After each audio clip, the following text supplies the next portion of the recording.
Olá a todos, estou de volta nessa série de aulas de introdução à psicanálise que eu estou fazendo pela leitura do texto de Freud, Conferências Introdutórias à Psicanálise, que ele faz ali no período da Primeira Guerra Mundial. E para dar continuidade, essa é a quarta aula, vamos continuar falando sobre os sonhos, né? Eu falei na aula anterior que, ao contrário dos atos falhos, eu ia pegar cada capítulo um pouco mais demorado, um pouco mais devagar, porque eu achei importante passar por esses elementos de uma maneira mais cuidadosa e mais precisa nos termos, tá?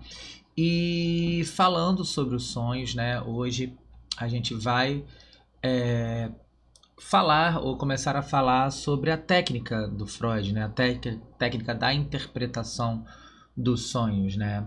Lembrando sempre que, assim como nos atos falhos, que Freud veio apresentar não necessariamente para explicar o ato falho em si, mas o funcionamento de um sistema que possui dois tipos de pensamentos conflitantes, assim, ou intenções, como ele fala, uma intenção consciente e uma outra intenção perturbadora.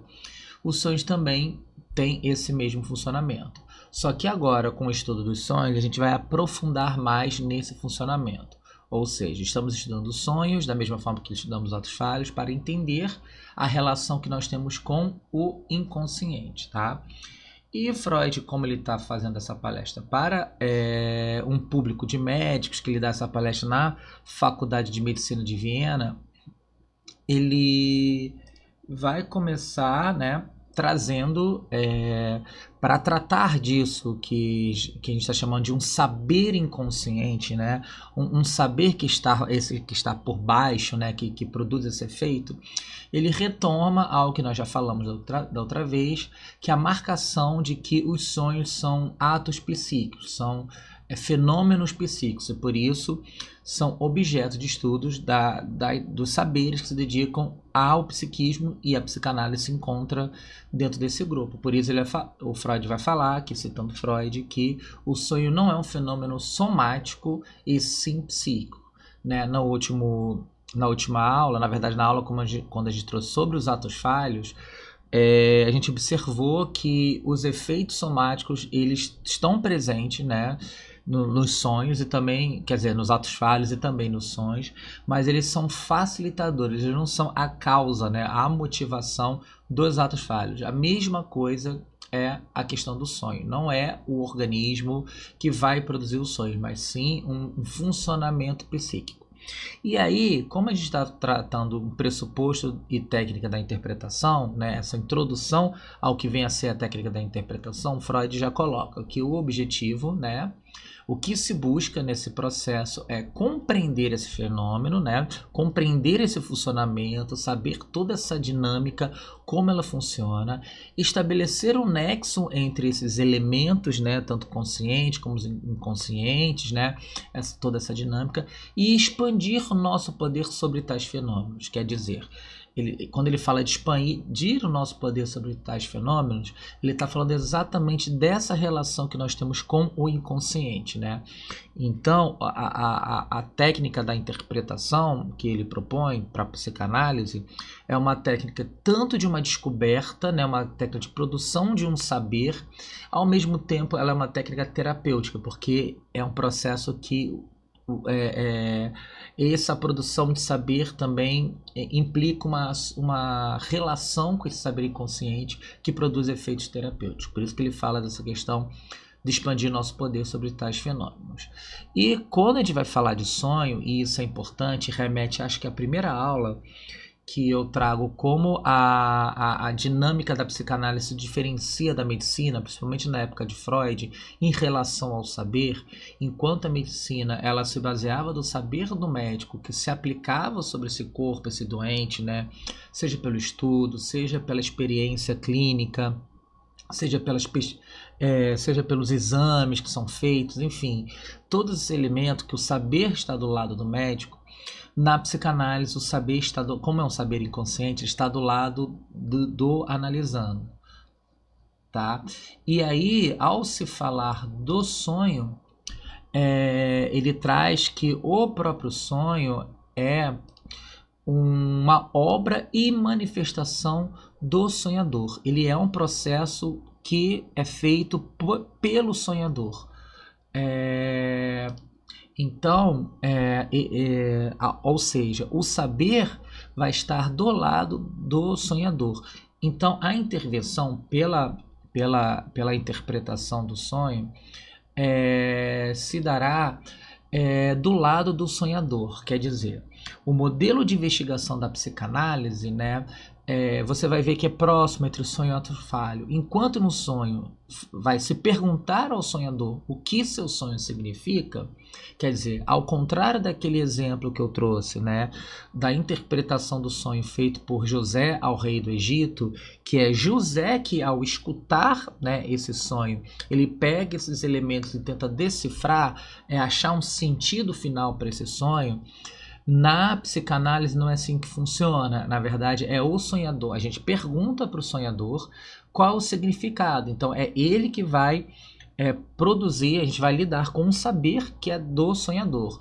Da mesma forma, os atos falhos, né, funciona, né, ao se questionar o que o falante havia querido dizer com sua fala incompreensível. Se nos atos falhos eu dei bastante o exemplo do presidente que queria iniciar a sessão e ao invés de iniciar ele falou estamos encerrando a sessão, né, ou seja, ele troca o iniciar pelo encerrar, o questionamento que se faz é o que ele poderia querer dizer ao trocar o iniciar por terminar, né? Então, a psicanálise se vale da técnica de tanto quanto possível receber dos próprios analisandos a solução para o seu enigma, para o seu enigma, né? Os enigmas do sonho, na verdade. E é importante aqui que ele não só está apontando que a solução do enigma, o saber, está do lado do analisante, porque na verdade é um saber inconsciente que diz respeito à relação com o inconsciente desse analisante, mas essa frase é muito importante, tanto quanto possível. E isso vai remeter exatamente ao que nós falamos no final da última aula sobre o umbigo do sonho, sobre um certo limite da interpretação, que faz pensar, uma metáfora que eu usei, que o sonho é exatamente um trem que a gente pega em movimento, ou seja, quando a gente faz esse trabalho de interpretação, a gente não está no começo do sonho, ele já foi iniciado, e quando a gente sai, a gente não sai no final da estação, que ele continua para além. Então, o tanto quanto possível diz respeito a essa estrutura do sonho e também a toda a resistência que se apresenta em torno desse conteúdo do qual o sonho tenta disfarçar, esconder, ocultar, né? E a gente vai ver um pouco sobre a questão da resistência, né? Então, como é que funciona isso, né, de fazer essa pergunta que o Freud está colocando, né? Vou fazer um caso hipotético aqui, tá? Que obviamente é baseado em alguns exemplos clínicos, que na verdade é uma coisa muito comum que acontece, é o analisante chegar e falar: eu sonhei com algo, mas não me lembro bem do que se trata esse sonho. Olha que interessante, ao dizer que eu sonhei com algo, há um saber de que há algo nesse sonho, mas ele sabe que sonhou, mas ele não consegue ter acesso a esse conteúdo, entende? Então, ele sabe que tem ali essa experiência do sonho, né? E ela aparece porque ela carrega uma importância, e exatamente por essa importância vai haver uma força, né? Um movimento dessa psique para resistir, impedir, né? Bloquear o acesso a esse conteúdo. Então, né, como o Freud falou, fale um pouco mais, etc e tal, o que vai ser feito, por exemplo, num caso desse, o analista vai questionar, entendeu? Não lembro nada do sonho, você não lembra se tinha alguém junto com você, se você não estava em algum lugar, o que você estava fazendo, se você era pequeno ou grande. Então, essas perguntas, elas não são direcionadas para tentar encontrar um sentido oculto. O que elas estão procurando são elementos dentro desse sonho, entendeu? É um elemento desse sonho que vai aparecer, e ao aparecer, pela técnica da associação livre, vai ser possível encontrar a cadeia que está ligada né, de associativa a esse saber que não está aparecendo, né? Então o sonho vai vir de forma deturpada, vai vir de forma alterada, de uma forma que ele não faz sentido. Só que dentro desse elemento do sonho, Freud vai afirmar isso, há todo sentido necessário, só que ele está separado por uma resistência.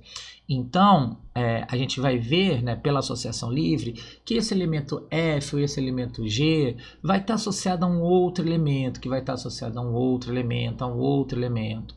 Por exemplo, a pessoa sonhou com uma casa pegando fogo. Estou inventando isso aqui agora. E aí, que casa é essa? Ah, não sei. E por que fogo?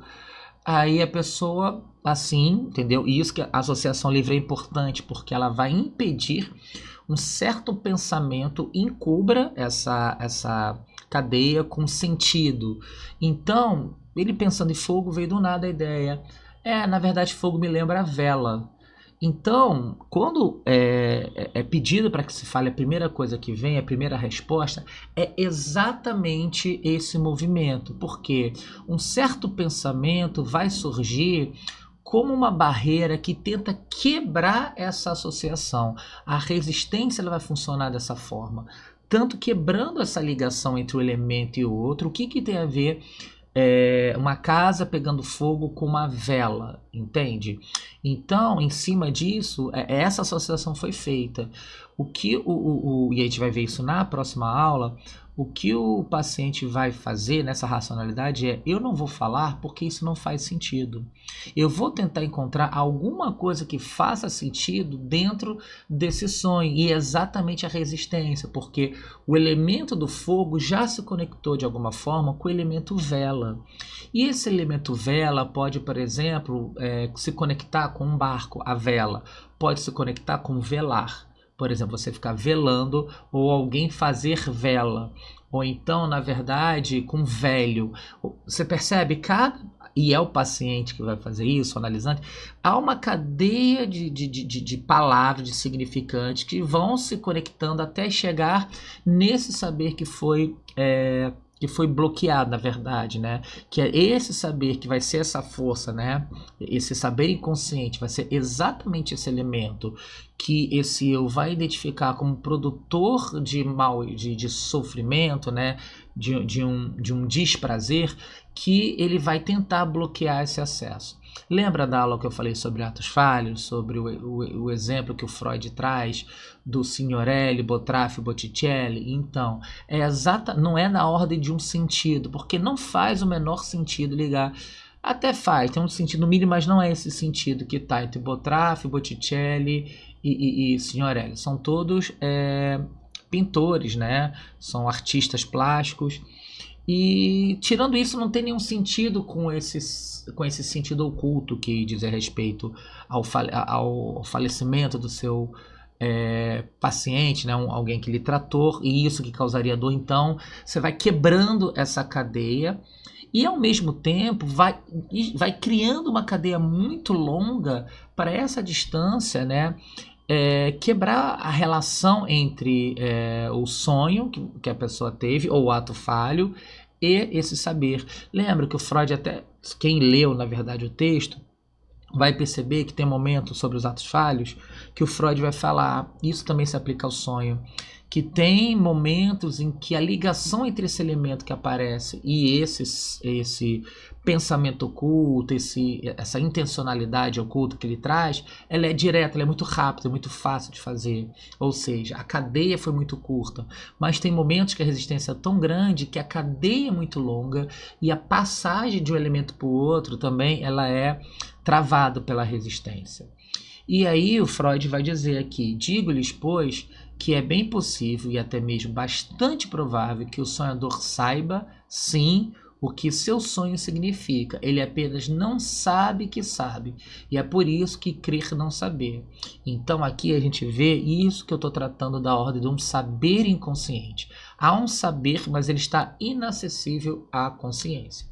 Ok? Então há um saber inconsciente que estar ali agindo e que algo nesse processo impede que esse acesso seja possível, que a gente possa ter contato com esse saber inconsciente. Por isso que Freud fala, ele não lembra nem que não sabe, ele esquece que esqueceu, digamos assim. Mas algo ali é interessante, porque a pessoa chega falando, eu sonhei com algo.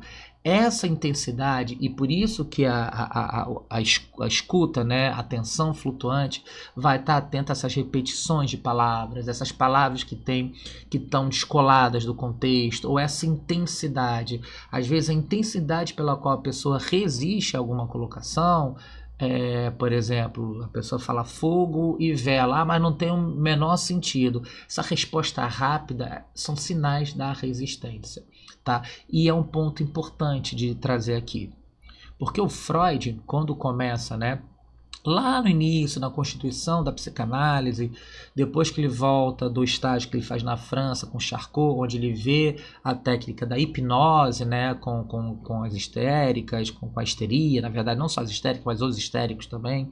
E aí ele vai se associar a um médico chamado Breuer, Joseph Breuer, que o Breuer está tratando as histéricas com uma técnica da hipnose.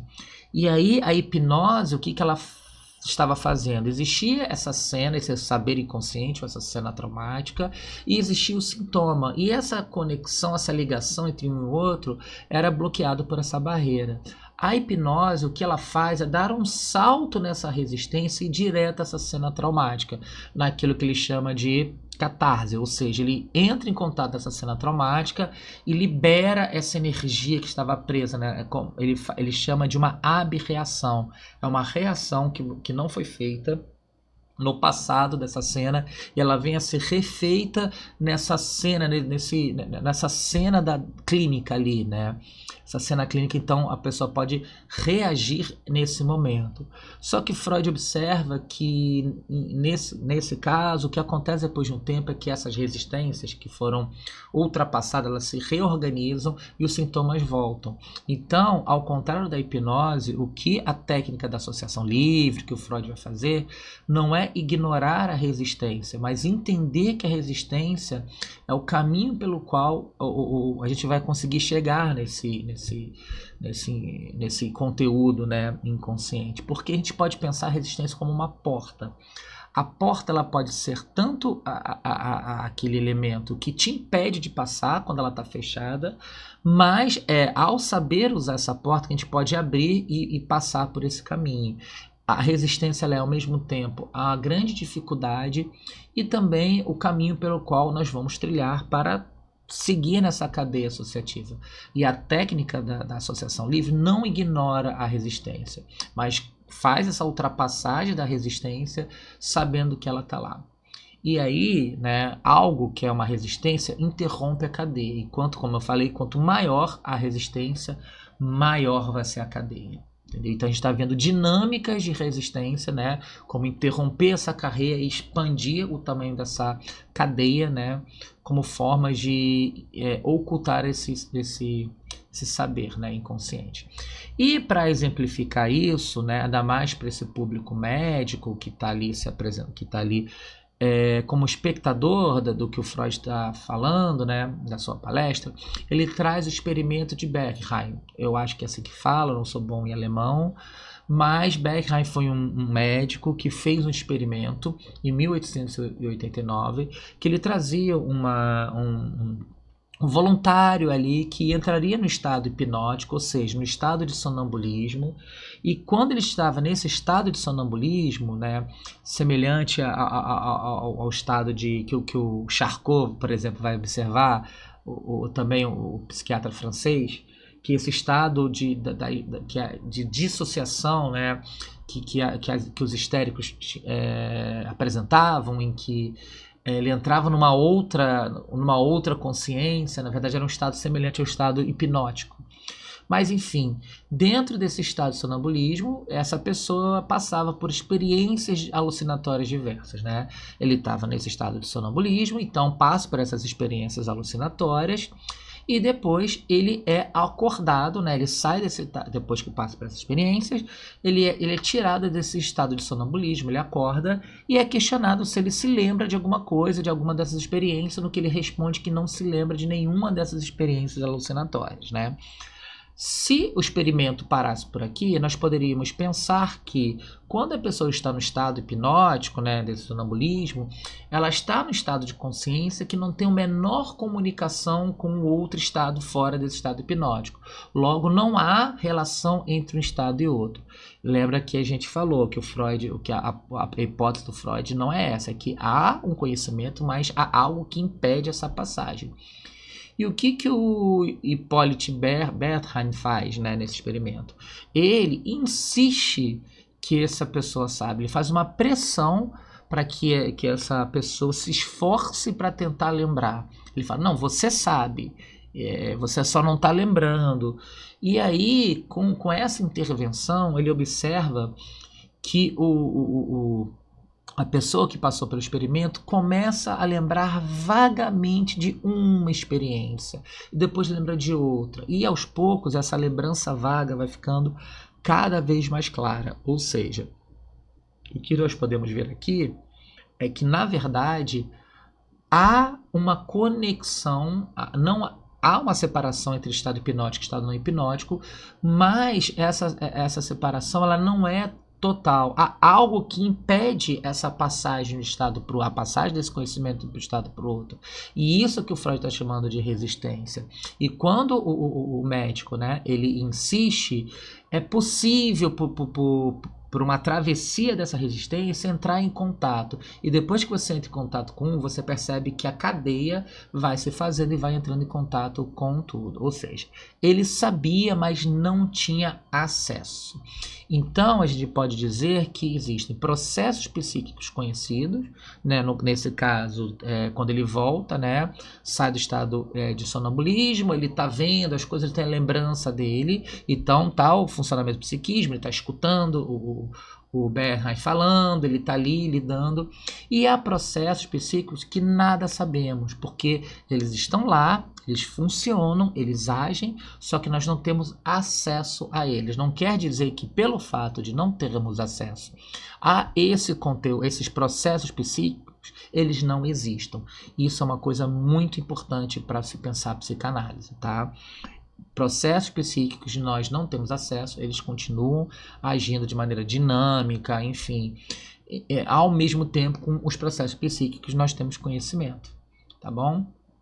E aí, né, o Freud retoma, né, falando sobre a própria técnica, como a gente já falou, que é: perguntamos ao sonhador o que o levou a ter seu sonho e, outra vez, sua primeira resposta há de ser visto como uma explicação.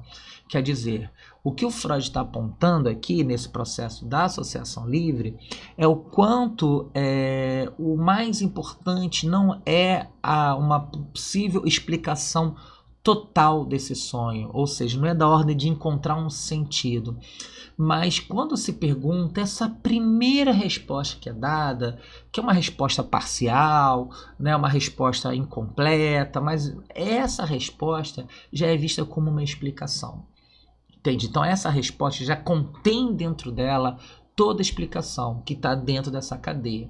E a associação livre, como técnica, vai permitir que se deslize nessa cadeia, você consiga passar de um ponto a outro, um ponto a outro. Eu tenho um caso clínico que foi bem interessante, que um paciente relatou para mim que teve um sonho, mas não lembrava de nada. Ele falou, pô, tive um sonho, mas eu não lembro. Ele queria passar adiante, eu parei ele um pouco, me fala um pouco sobre esse sonho. Ele falou que não sabia de nada, enfim, ele falou que não era importante. Eu percebi que havia uma certa resistência, então seguimos a sessão, né, ali estávamos, e depois de um certo tempo, quando, né, como um ato, eu percebi que talvez fosse o momento, eu retornei esse questionamento, né, e nesse segundo questionamento ele começou a lembrar de um elemento, que lembrou outro, que lembrou outro. Aquele não conhecimento virou um conhecimento extremamente extenso, que inclusive não dizia respeito só ao sonho, mas a uma sequência de sonhos que se ligavam numa cadeia associativa, ou seja, Essa associação livre é um deslizamento de cadeia. E aí o principal, né, é não interromper. Deixa ele lá, a pessoa vai. Porque se você interrompe buscando sentido, a resistência ela retoma e produz esse interrompimento, né? Você interrompe essa cadeia. E em muitos momentos, os pacientes vão tentar se usar da mão desse sentido para interromper, porque quanto mais próximo desse saber inconsciente, mais próximo dessa experiência de desprazer, então a resistência vai aumentando, né? Então, uma dica é tenha paciência, que senão é aquilo, é um trem em movimento. Se você não conseguiu andar muito no trem, não importa, ele ainda está em movimento e em outro momento ele vai reaparecer, tá? Então, né, o sonhador, ele vai gerar esse sonho, né? Lembra que a gente falou que o Freud faz uma distinção entre o sonho e a enunciação, né? O narrar esse sonho é uma dimensão de uma qualidade muito mais de imagens, tem também números, tem letras, enfim, tem palavras, mas muito mais de imagem, e depois o sonhador ele vai tentar colocar isso em palavras, né? Aí eu peguei aqui como exemplo o sonho que a gente trouxe do rei do Egito, né? Que é um sonho que contém 7 vacas magras, 7 vacas gordas, e elas estão na beira do rio, e uma come a outra, e depois tem um sonho do milho, etc e tal, blá blá blá. E ao contrário do que o José faz, o questionamento, né, a busca, né, que vai ser feita nessa interpretação vai ser nos elementos desse sonho, né? O que vai estar ali é a vaca, o número 7, o número é muito importante, o comer, o rio, o gordo, o magro, o milho. Então são esses elementos que o sonhador vai apresentar que a gente vai fazer um apontamento, e esse aponto, porque quando esses elementos aparecem, eles são essa ponta dessa cadeia. Então, nesse apontamento o que a aposta da psicanálise é que essa cadeia ela não é arbitrária e também não é indeterminável, ou seja, há um sentido por trás nessa cadeia, ela não é feita de qualquer forma, há um porquê dela existir, funcionar, e a forma de se determinar ela não é indeterminada, tá? Lendo aqui Freud, de modo geral, contudo, contestamos o sonhador se ele afirma que nada lhe vem à mente. Insistiremos e lhe asseguraremos que alguma coisa há de lhe ocorrer, e estaremos com razão, ou seja, é a aposta de que quando o sonho vem, ele é apenas uma cena que remete a um outro saber. Ele aparece dessa forma porque a própria defesa psíquica vai produzir deformações, mudanças, né? A gente está vendo um dos elementos dessa resistência, que é essa cadeia. Na próxima aula a gente vai ver um outro elemento, né? Que são as deformações, né? Essas mudanças que são feitas, esses símbolos que aparecem, né? Mas, enfim, o que é importante dentro da técnica da associação livre é a aposta de que há um sentido por trás desse sonho, por mais que o sonhador não encontre. Lembrando, se ele não encontra é porque ele não sabe que sabe. A aposta é que ele sabe, tá ok?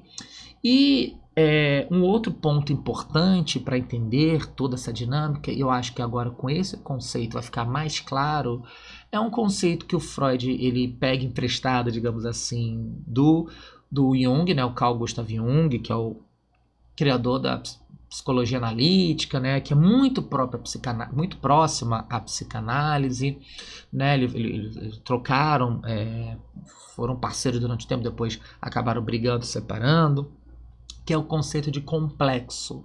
O complexo ele vai entender que há um conjunto de elementos de psíquicos que se relacionam de alguma forma. Há um grupo que se relaciona, então tem vários complexos, né? Trazendo a palavra do Freud aqui, grupo de pensamentos e interesses de alto teor afetivo, né? Tem um grau de afetividade ali muito grande que conectam eles, que associam eles de alguma forma, cuja atuação é, naquele momento, desconhecida, isto é, inconsciente, tá? Então, aqui é interessante pensar que, né, dentro desses elementos, né, tem pensamentos e interesses ali que se associam de alguma forma. Então, quando um aparece, essa cadeia pode estar ligada dentro de um complexo afetivo, né? E exatamente esse complexo faz com que ideias se juntem, ideias se separem, né? Em que, na verdade, você consiga investir mais essa energia afetiva em determinado elemento do que outro, ou seja, essa noção de complexo é fundamental para entender essa dinâmica da cadeia associativa, ou seja, o sonho que aparece, na verdade, vai ser um mero substituto desses elementos, né? Mas como substituto, né? Ou seja, ao substituir essa outra coisa, né? Ele vai estar associado nessa cadeia, nesse complexo afetivo. Essa substituição, ela não é arbitrária, ela tem uma ligação, entende? E essa ligação, ela não é da ordem de um sentido necessariamente muito claro, pode ser um sentido que seja da pessoa que sonhou. Por isso que a interpretação é do lado da pessoa, né? Uma coisa, por exemplo, que acontece, outra informação sobre clínica é quando, por exemplo, alguém chega no meu consultório com certos diagnósticos, certos termos técnicos, a ansiedade, etc. e qual, normalmente eu devolvo para a pessoa, para ela me explicar o que significa para ela esse determinado diagnóstico. Porque aqui não é importante, por exemplo, ser uma coisa que aparece. Por exemplo, apareceu, alguém trouxe que algo era somático. Somático, isso já apareceu 3 ou 4 vezes na minha clínica. Somático, a palavra, representa algo que é da ordem do corpo. Mas, se eu usar essa interpretação, né, essa interpretação é minha. Então, no contexto ali, não tinha nada a ver com o corpo. Mas, na devolução, eu pergunto, o que significa somático? Até certo momento, quando a pessoa... mas por quê? Eu posso dizer que há uma outra informação. Somático também representa isso.